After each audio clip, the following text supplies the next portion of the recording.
Alright, so I think I'm recording. Let's see, the degree of each factor. The first factor is contributing 2, the second factor 1, and the third factor is contributing 1. So the degree of this polynomial is 4. The leading coefficient, boy, this is really lagging. If I use the coefficients in front of each value, I've got 1 times,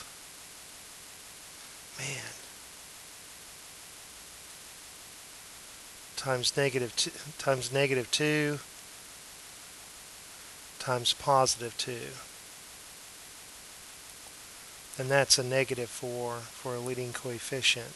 Sorry that this is lagging so bad.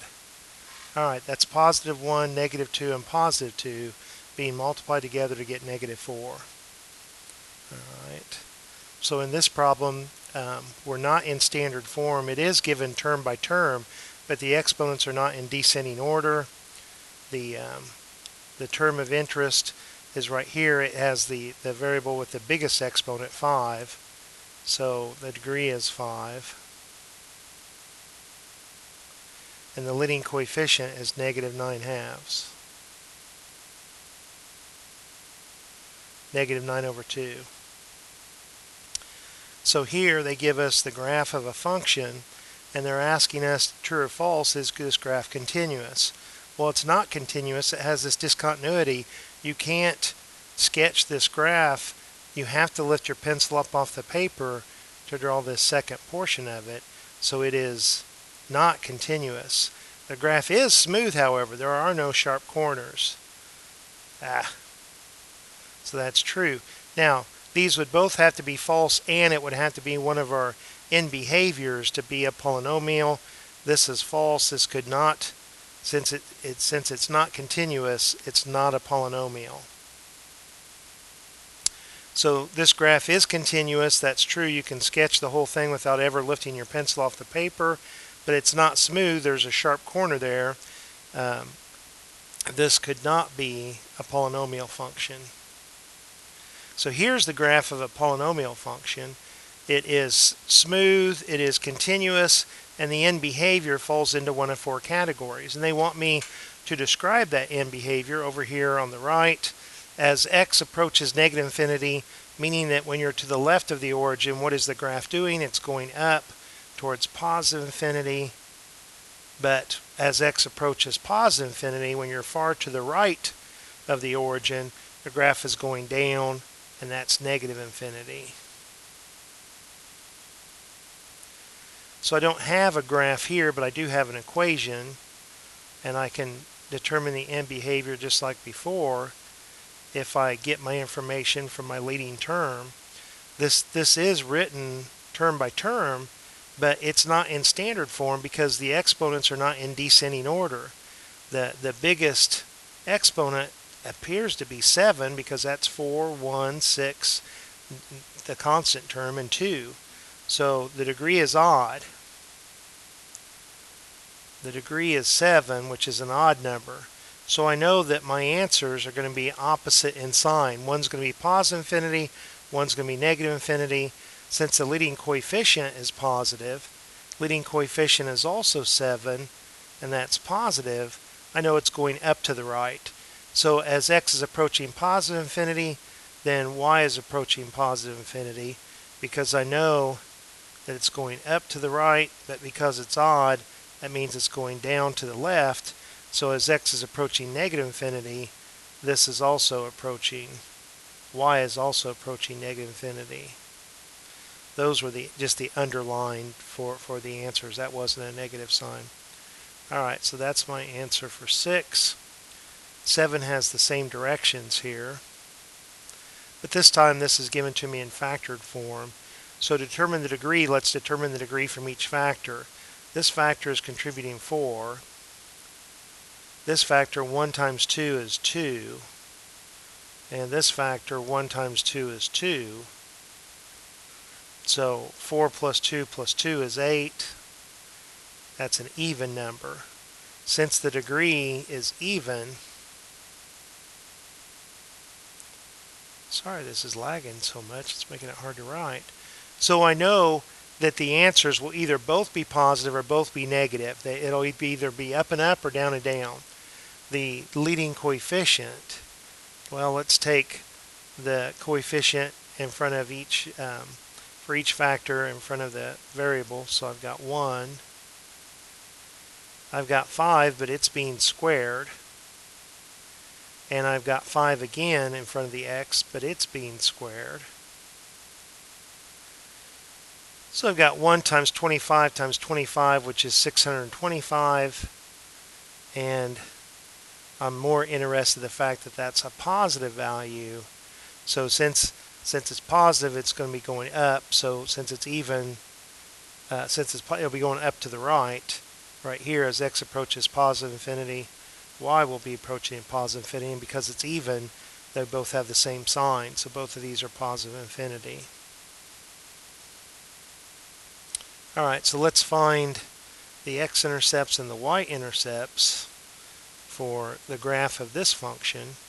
To find the x-intercepts, we factor this completely. We've got 2x plus 5. We've got x minus 6.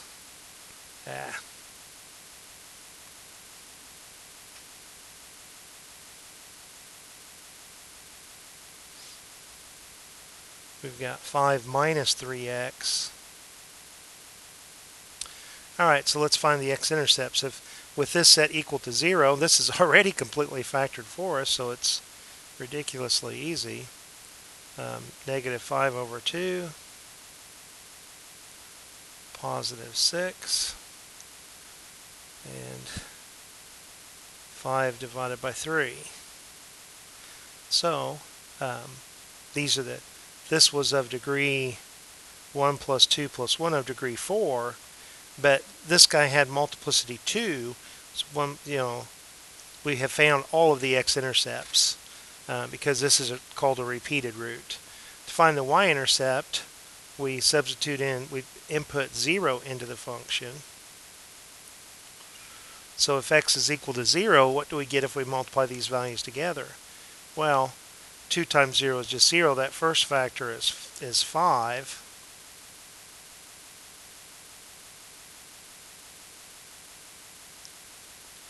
The second factor, that's 0. That's negative 6, but that's being squared.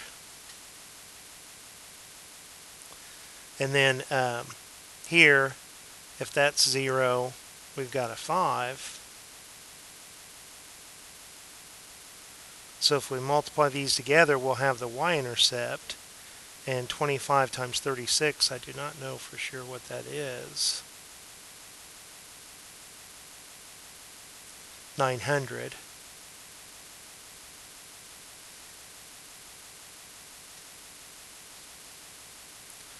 Alright, so here's my y-intercept, and you can write that y-intercept as just 900 or y equals 900 or 0, 900, any of those are fine. The x-intercept, we need to factor this completely. Now this time it's not factored for us like the last one was, but it is quadratic in form. Well, it is a quadratic equation, so I can try the x method. If that doesn't work, I can use the quadratic formula. I set this equal to 0. We have the first term times the last term is negative 60x squared.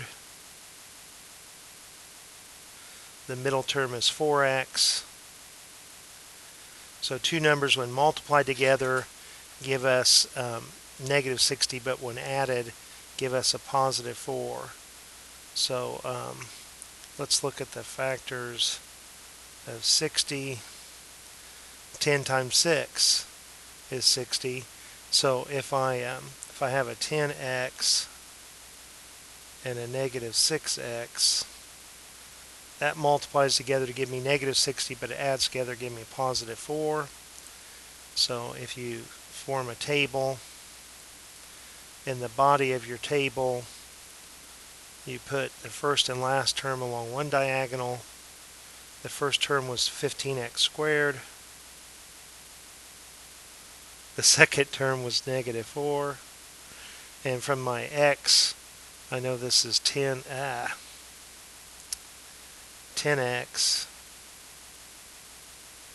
and -6x. These are both even numbers. These are both negative and even.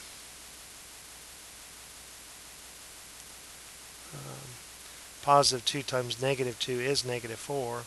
If I look here, both of these numbers are divisible by 3, and they're both also divisible by x. And here I've got 5 divides both 15 and 10, and x divides both of those.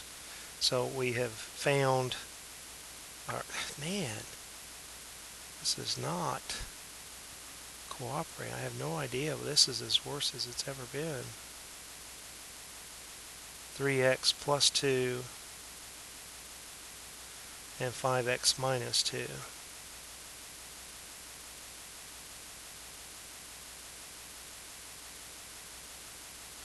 So the x-intercepts in 2 steps, if you subtract 2 and divide by 3, and here if you set that equal to 0 and solve it by adding 2 and dividing by 5.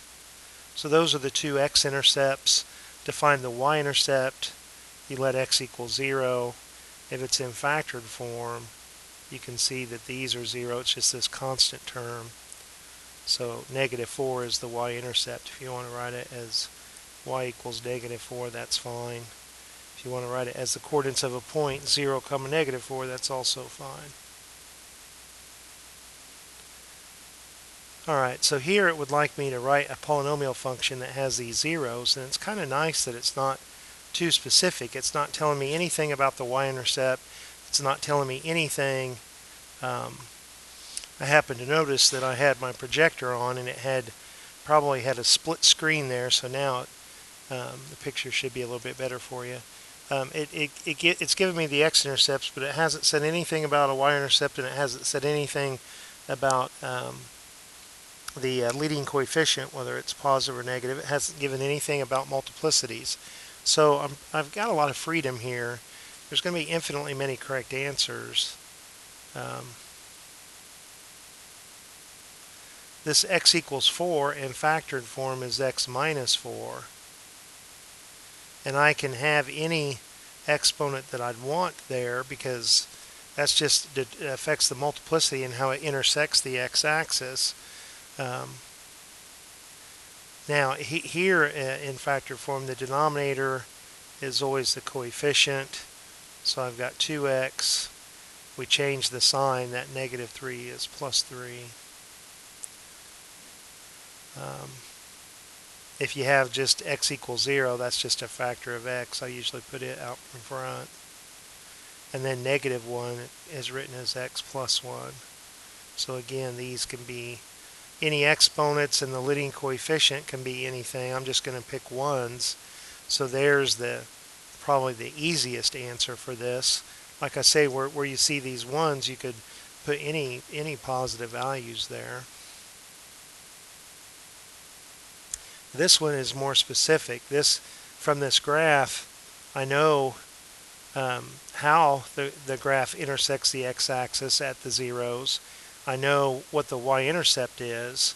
I know what the end behavior is. So this graph has a lot more detail, so I have to be very careful and pay much more attention than I did on the previous problem on just focusing only on the x-intercepts. So if I call this function p for polynomial,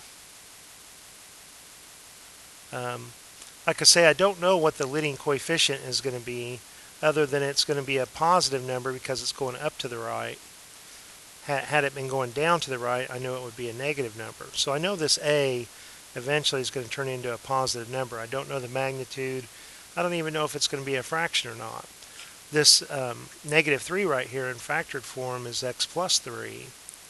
And since it's crossing the x-axis, the multiplicity is odd, so I'm just going to pick 1 as the odd number. Now here at x equals 2 in factored form, that's x minus 2. And since it's doing a touch and turn, I need an even multiplicity. So I'm just going to square this. So I've used the x-intercepts to help me write, part of my equation. For the y-intercept, it's going to help me figure out what a is.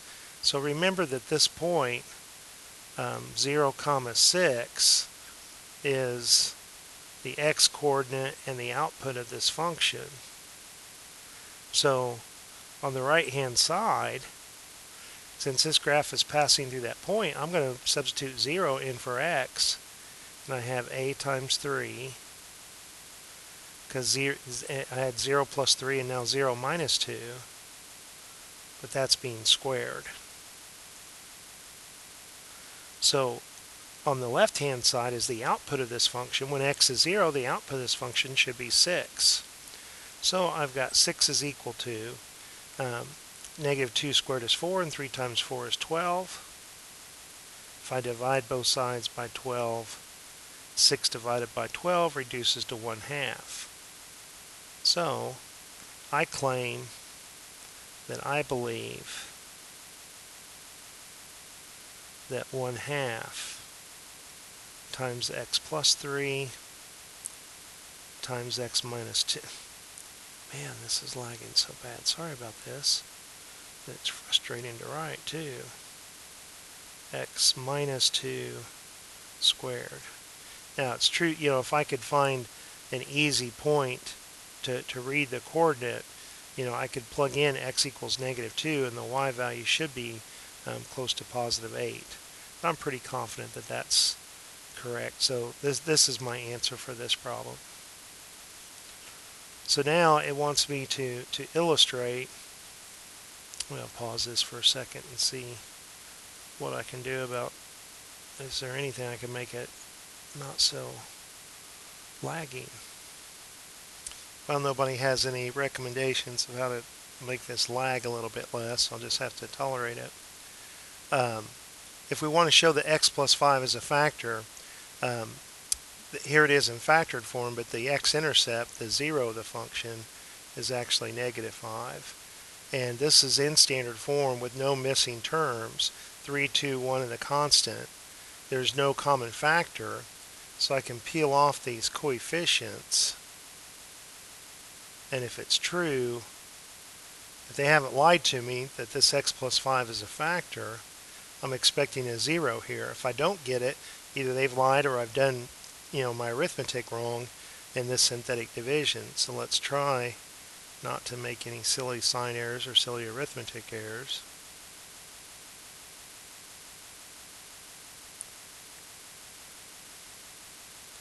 And I do get a remainder of 0. So that tells me that I can factor this g of x, that one of the factors is this x plus 5 that we expected. And since this was of degree 3, this is now of degree 2. And this 2 negative 7, 6 is 2x squared minus 7x plus 6. So it wants just the factors. It doesn't want me to solve this and provide the x-intercept, so it's a little bit less work, which is kind of nice, because all I have to do now is the x method. All I have to do now is factor this trinomial if it can be factored, and I'm done. If it can't be, I just leave it as is. But I believe this will be factored. Or at least we should try. Let's take a look at it. This middle term being negative and this being positive, I know that these are going to be both negative values. And, well, let's see. If I have negative 2 and negative 3 add up to, or excuse me, negative 4 and negative 3 add up to negative 7. So this looks to be how this factors. That's all. I don't have to set it equal to 0 and find the zeros, because it just wants the factors. So if I recognize that, I can save a little bit of work, and hey, I'm done. Now here, I have two ways that I can do this. If you want, I can sit here and evaluate this f at 3, which means replace x with 3 and do all this arithmetic. 2 times 3 to the 6th power minus 15 times 3 to the 5th power, and so on. 10 times 3 to the 4th power. But probably an easier way to do it is to use synthetic division, to use the remainder theorem.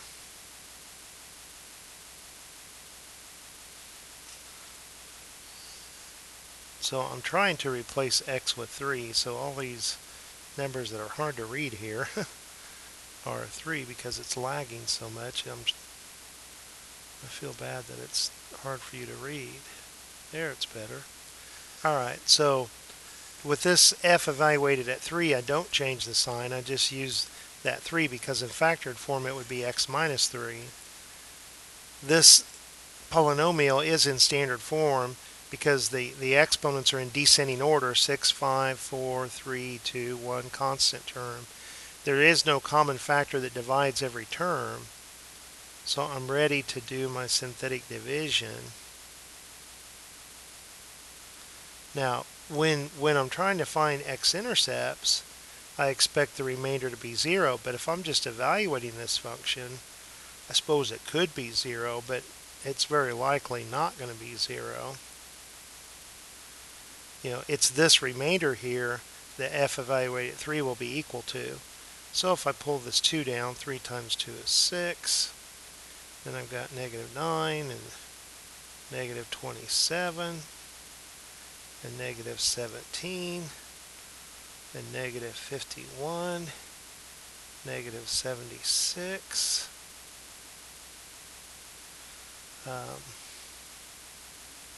negative 20. I probably should start using a calculator in case I make a silly mistake here. So let's double check my negative 76 times, what was it, 3? Yeah, let's add 30. Negative 198 times 3. Negative 594. Subtract 11. Negative 605 times 3. Negative 1815. So this is negative 1820. So that's what f evaluated at 3 is. F evaluated at 3 is negative 1820. Alright, so let's see. That looks like an 8, doesn't it? That last digit, this digit is 0. Alright, so let's use this calculator and check this answer by plugging in 3 into all of this. So I'm going to slide this over so I can see a little bit. Now, I definitely have a little bit of trouble seeing this online calculator and also with punching the buttons on it. So watch me closely and make sure that I don't make a silly data entry. Minus 15, and the base is 3, and that's being raised to, oh, well, see, probably should have a parenthesis there, and this is to the 5th power, then plus 10 times 3, but this 3 is being raised to the 4th power, then minus 25 times 3, which is being raised to the 3rd power, then adding 30 times this 3 that is being squared, then minus 11 times the 3, and then, now is that guy, yep, minus 5. So if I've keyed that in directly, hey, I get negative 1820, which is exactly what we got with doing it with synthetic division. So pretty confident now that I didn't make a mistake in my arithmetic in synthetic division, because how likely is it that I would make the same mistake in keying in the numbers in the calculator and getting that exact same answer? All right. And be careful here. Sometimes some students will ask me to solve a problem like this, to solve an equation. This is not what the directions are saying. It wants us to list the possible rational zeros, just the possible ones. It doesn't necessarily mean that they're actual zeros. I don't have to do any synthetic division or do any factoring besides just factoring the constant term and the leading coefficient. I need to look at the numerical factors of 15 and positive 2. So my factors of 15. Well, remember, I've got positive and negative values that divide this 15. And the integers are 1, 3, 5, and 15. The leading coefficient is a prime number 2. So the list here of numbers that divide 2 are just positive or negative 1 and 2. The factors of my constant term are my possible numerators when I generate this list, and the factors of my leading term are the possible denominator. That should be an N. Looks like a W. So the list that they want, don't forget your plus or minus. Take all 4 of these numbers and divide it by 1. So I've got 1 divided by 1, 3 divided by 1, 5 divided by 1, and 15 divided by 1. Now I'm going to take all these numbers and divide them by 2. And remember, it's plus or minus in front of each of these. Plus or minus 1/2, plus or minus, well, I've already written the plus or minus out in front. 3 halves, 5 halves, and 15 halves. Now, if the problem had said to find the zeros for this, we'd have to jump in and start doing synthetic division and hope that one of these that we can quickly find a zero remainder. And sometimes it's not all that quick. In fact, there's no guarantee that this graph crosses the x-axis or intersects the x-axis at a rational number at all. If it does cross at a rational number, it'll be one of these numbers in the list. Now remember, it's plus or minus each one of these, but it's possible that it doesn't cross. It doesn't cross at a rational number. But that's all it wanted for 14 was the list. So here we want to set this equal to 0 and solve this equation by factoring it completely. So with the 9 and the 3, I see a common factor of 3. So I've got 3x minus 1. With x squared minus 25, that factors to x plus 5 and x minus 5.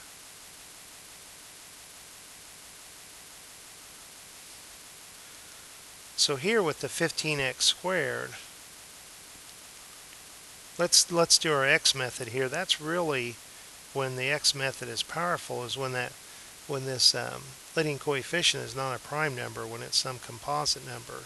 So the middle term is 4x, and the first term times the last term is negative 45x squared.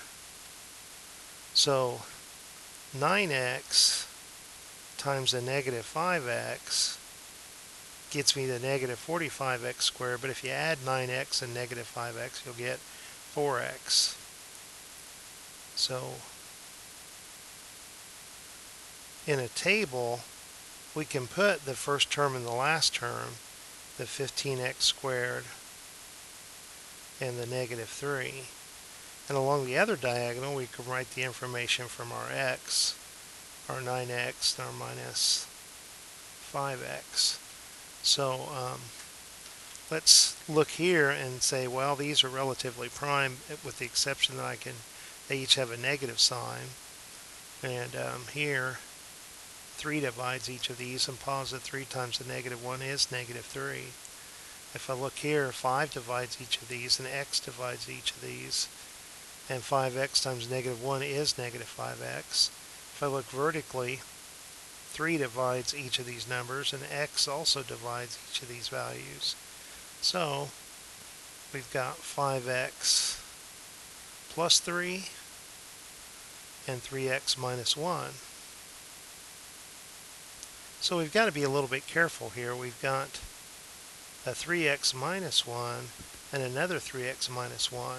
So in factored form, that has a multiplicity of 2. That has a exponent of 2. Now, I can divide each side of these equations by 3 and get rid of that. That's not going to contribute towards these numbers being 0. 3 times 10 is not 0. The only time that 3 times any number is 0 is if the other number is 0. So I've got 3x minus 1, but I've got 2 of those, so I'm going to write that as squared. Then I have just 1x plus 5, one factor of that, and I have one factor of x minus 5, and one factor of 5x plus 3.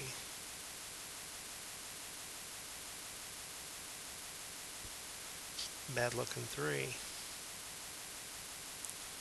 And that's got a multiplicity of 1.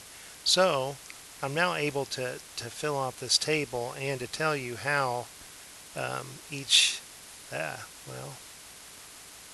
I'm just going to write it down here then.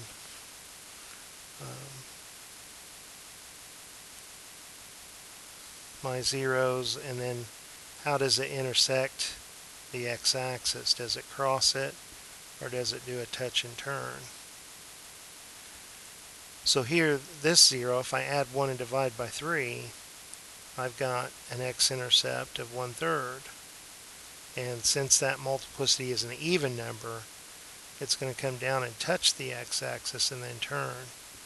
The x equals negative 5, it's actually going to cross, the x-axis. Because the multiplicity, this 1 right here, is an odd number. Same with these guys, they're going to cross as well because the multiplicity is 1. So we have x equals negative 5, x equals positive 5, and over here negative 3/5 if I subtract 3 from each side and divide by 5. And these are crosses. Alright, so that's 15. Let's take a look at this next one. Now this guy, I can't use an X method. I can't even use the table and factor by grouping. The only thing I can do is use this rational zero theorem and hope that it gives me something to work with. So if I look at the factors of positive 3, which is the constant term, that's going to be the numerators in my list of possible rational x-intercepts. So I need a plus or minus sign, and since 3 is prime, it's just 1 and 3. The leading coefficient, however, is 4. And 4 is a composite number. The numbers that divide 4 are 1, 2, and 4. Luckily, that's not a long list. Alright, so to check which of these could be potential x-intercepts, this list that I generate uses these numbers as the possible numerator and these numbers as the possible denominator. Don't forget plus or minus. So when each of these numbers is divided by 1, you just have 1 and 3. When each of these numbers is divided by 2, you have 1/2 and 3/2. Now, of course, I've got plus or minus in front of each of these numbers. And here with 4, I've got 1/4 and 3/4. Alright, now, before it asked me for a list, this time it's asking me to find the 0, so now I have to use this list.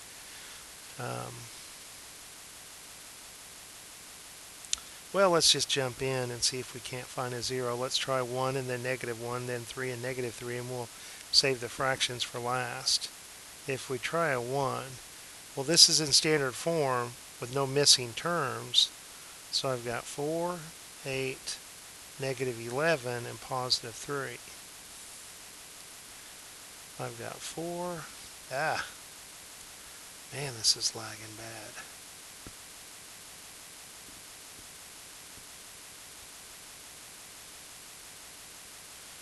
So I definitely don't get a 4 here for +1. Let's try -1. And also be careful. Hope I didn't make a sign error in testing that one. I'm trying to see if we get a 0 remainder. 4 comes down. -4, +4, -4, -15, +15, and 18. So -1 is not. So 1 and -1 are not zeros, x-intercepts for this graph. Well, let's try 3 and -3.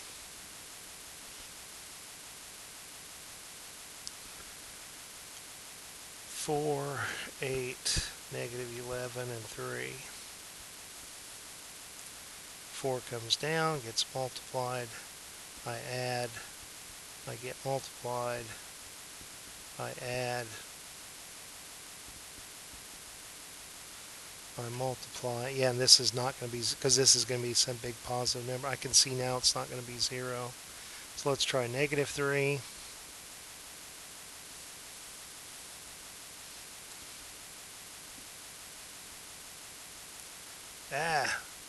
What did I just do?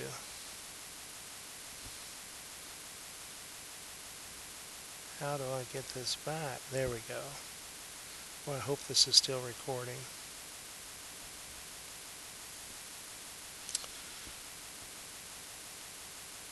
Alright, I've already forgotten if I've tried 3 or if I'm jumping to -3. So I'll just have to do this again because I can't really pause it and look at it.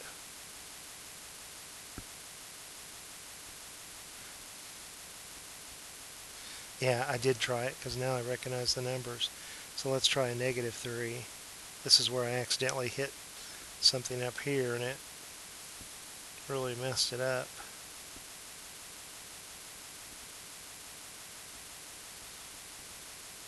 This is looking promising.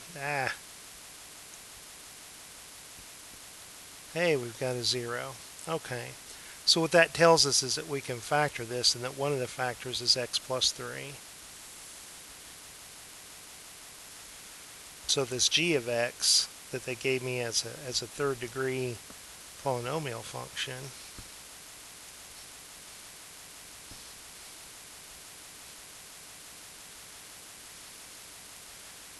since -3 is a 0 in factored form x plus 3. And now since this was of degree 3, I lose 1 degree and I've got 4x squared minus 4x plus 1. So now I'm ready to set this equal to 0 if it will cooperate. I try to factor this guy, which may not factor, because if I multiply the first term times the last term, 4x squared, and try and come up with two numbers, when multiplied together give me 4x squared, but when added together give me a -4x, I can't do it. So I'm going to have to find the zeros, I'm going to have to use the quadratic formula for that.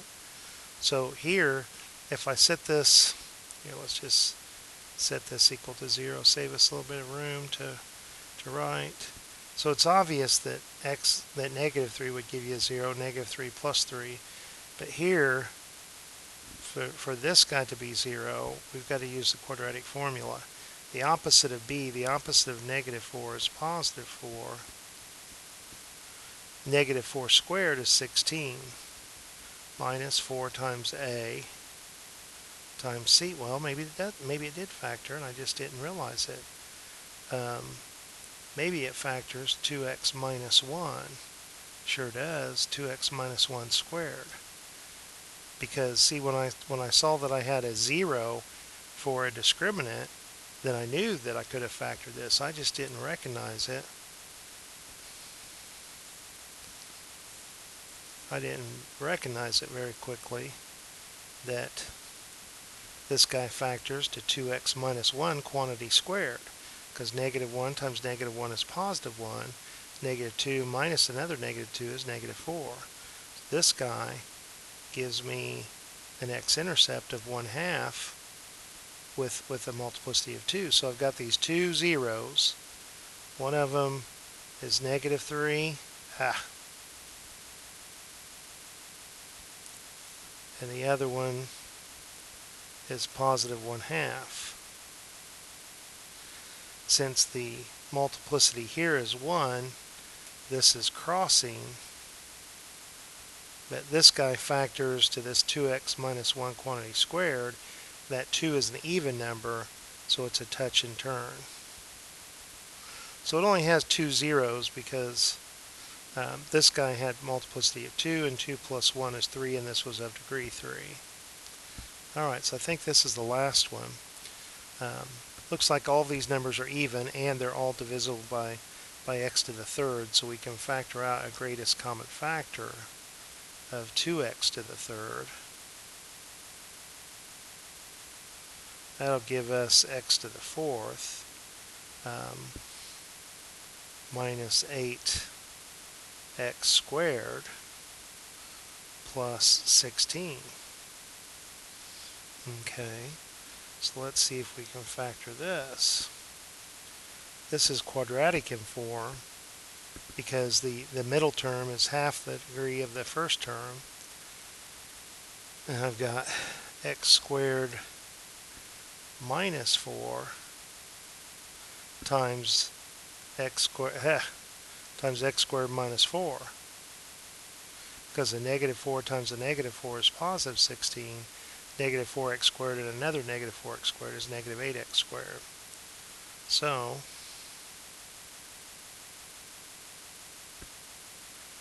x squared minus 4 factors to x plus 2, but I've got that squared, and x minus 2, and I've got that squared. So I've got zeros of 3, negative 2, and positive 2.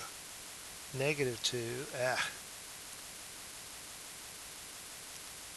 negative 2, and positive 2. The multiplicity on, that's not 3, that's 0 cubed. Well, I'm getting tired. This should be a 0. Sorry about that. That's ridiculous to write the exponent there. The exponent is odd, so this is a cross. If you plug in 3 in here and multiply this together, it's not going to give you 0, but if you plug in 0, you got 0 cubed times 2, which is 0, and 0 times anything is 0. The negative 2 and positive 2 give you 0.